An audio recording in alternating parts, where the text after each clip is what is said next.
আমার অনেকদিন কাছে ছিল আমার শ্বশুর বাড়ি ছাদওয়ালা বাড়ি হবে। অনেকে কইছে যে সিঁড়ির রুমে বাথরুমটা ঠিক না, তো এটা কি তোমরা যদি জানো অবশ্যই একটু জানো। দাদা তোমরা বাড়ি কতটুক হয়েছে কোনো আপডেট দিত না, তো কদ্দুর বাড়িটা হয়েছে, কদ্দুর কমপ্লিট হয়েছে, আরো কদ্দুর করতে হইব, আরো কতদিন লাগবো। তো চলো ভিডিওটা দেখতে থাকো, সব কিছুই মানে বাড়িটা এখন টোরটা দিতেছি যে কতটুক আমরা বাড়িটা কমপ্লিট হয়েছে। আর যারা যারা আমাদের ফারাক্কা থেকে দেখছে মানে আমার বাপের বাড়ির সাইডে তারাও দেখতে চাইছিল, মানে আমার বাবা বলছিল, রোজ বলছে দিদি ফটো তুলে পাঠা তোর বাড়ির আপডেট কতটা। তো আজকে বাবার জন্য পুরো ভিডিওটাও দিয়ে দিচ্ছি, যাতে বাবা দেখে নিক যে আমাদের বাড়িটা কত দূর হলো, আর বাড়ির লোক মানে আমার জেঠু জেঠিমা সবাই দেখে নিক। আজকে সম্পূর্ণ শোটা হোস্ট করতেছি সুদেশনা, দেখাও আস্তে ধরে কিটা দেখাইবা, চলো এন্ট্রি থেকে দেখাই, ঠিক আছে? একটা যেহেতু সুদেশনা হোস্ট করবো না, আমি এন্ট্রি থেকে দেখাই একদম।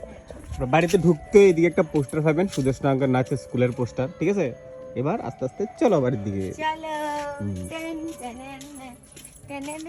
তারপরে আসো, এই দেখো আমাদের নতুন বাড়ি হচ্ছে, তোমরা জানোই। তো এদিকে পুরোটা দেখো, এদিকে আসো। আমার কার হ্যাঁ, তো এই হচ্ছে আমাদের মানে এটা হচ্ছে আমাদের ড্রয়িং রুম, ঠিক আছে? এখন তোমরা কিছু বুঝতে পারবে না, তা আমি তাও বুঝাচ্ছি, ঠিক আছে? তো এইটা হচ্ছে আমাদের ড্রয়িং রুম, আর এইটা হচ্ছে এইটুকুটা এরিয়া হচ্ছে আমার শ্বশুর শাশুড়ির রুম, ঠিক আছে? আর এইখানে ছোট্ট দেখে মিনি বাথরুম করা হবে। এই রুমটা হচ্ছে আমার দেওরের রুম, আর এই রুমটা হচ্ছে আমাদের রুম। আর এখানেই একটা অ্যাডজাস্ট করে একটা কিচেনের ব্যবস্থা করা হবে, যেহেতু আমাদের জায়গাটা ছোট, তাই ছোটর মধ্যে অ্যাডজাস্ট করে করা হচ্ছে, ঠিক আছে? পুরোটা যখন হয়ে যাবে তখন তোমরা দেখতে পাবে যে কিরকম লাগছে দেখতে। আর এইদিকে আজকে আমাদের কিসের প্রিপারেশন চলছে এটাও দেখিয়ে দিই। এখন আমাদের ছাদ ঢালাইয়ের প্রিপারেশন চলছে। এদিকে দেখো এগুলো সব প্লাস্টিক দিয়ে করে দিয়েছি যাতে ছাদ ঢালাই হবে আর কি। আর এদিকে বাঁশটা সব নিয়ে চলে এসছে কারণ। আর এইদিকে দেখো আমাদের সিঁড়ি দেখায় তোমাদেরকে। তো এই হচ্ছে আমাদের ছাদে ওঠার সিঁড়ি, ঠিক আছে? জীবনের সিঁড়ি।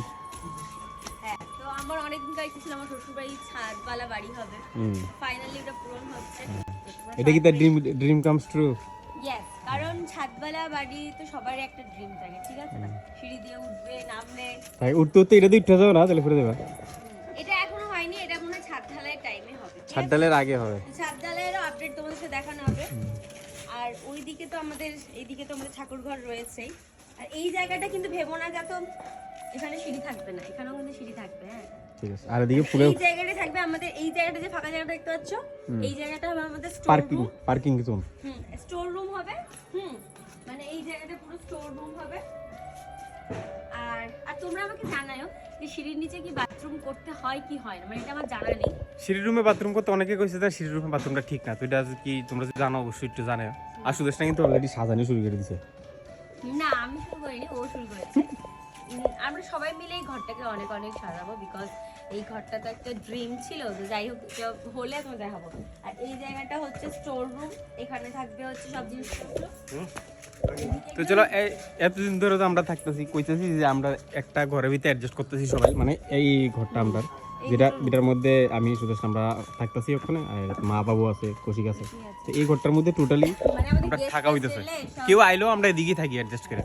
আর এই ঠাকুরঘর তো ভাঙার কোনো প্রশ্নই ওঠে না, কারণ এই যে ঠাকুরের সিংহাসনটা এটা আমার দাদু বানাই দিয়ে গেছে, মানে মায়ের বাবা। আর দাদু খুব ভালো মিস্ত্রি আসতো, এটি বানাইতো, খুব ভালো পারতো। তো মা এটা কোনো মতো এটা ভাঙাইতো না, আর আমরাও চাই না এটা ভাঙবো। তেল লিগা ঠাকুরঘরটা রয়েছে। আর আপাতত রান্নাঘর তো আমরা ওই তো এখানে। আর এখন রান্নার অবস্থা দেখাই, এই হচ্ছে আমরা রান্নাঘর, এটা অনেকে তোমরা দেখছো। আর এটা হচ্ছে মাটির চুলা, যেটা ভিতরে মা রান্না। আর কন্টিনিউ মা শুধু এটাতেই রান্না করে। আর এরকম চুলা কিন্তু মা আরেকটা বানাইছে, গ্যাস বাঁচাই, গ্যাস, কারণ বাড়ি হইতেছে না, প্রচুর টাকা খরচ হইতেছে না, ছেলের দিকে দেখতেছে আর কি। ঠিক আছে, তো ঠিক আছে, মোটামুটি ট্যুর হয়ে গেছে, বাড়ির আপডেট দিয়ে দিয়েছি। তো তোমরা আরো আপডেট আস্তে আস্তে পেতে থাকবে। তো তোমরা সবাই প্রে করে যাতে ভালোভাবে আমাদের বাড়িটা হয়ে যায়। আর আমরা জানি না কবে মানে আমরা বাড়িতে ঢুকবো, গৃহপ্রবেশ কবে হবে, আর ওগুলো হলে তো তোমরা আপডেটও পেয়ে যাবে। তো ভালো করে চ্যানেলটাকে, যারা সোম জেডপি চ্যানেলটাকে ফলো করনি তারা সবাই ফলো করে দিয়ে পাশে থাকো। আর এই বাড়ি করতে গেলে সত্যি জীবনে অনেক স্ট্রাগল, মানে একটা বাড়ি বানানো 4 টাকার কথা না। আর আমরা সবাই মিলে একটু একটু করে বাড়ি বানাইতেছি, এটা আমার কাছে অনেক হইতে গেলে প্রাউড ফিল। নিজের বাড়ির সবাই ফ্যামিলির একটা ভালো একটা জায়গা দিতে পারলে অবশ্যই সবারই ভালো লাগে। তো এভাবে পাশে থাকো। Thank you so much. দেখা হইতে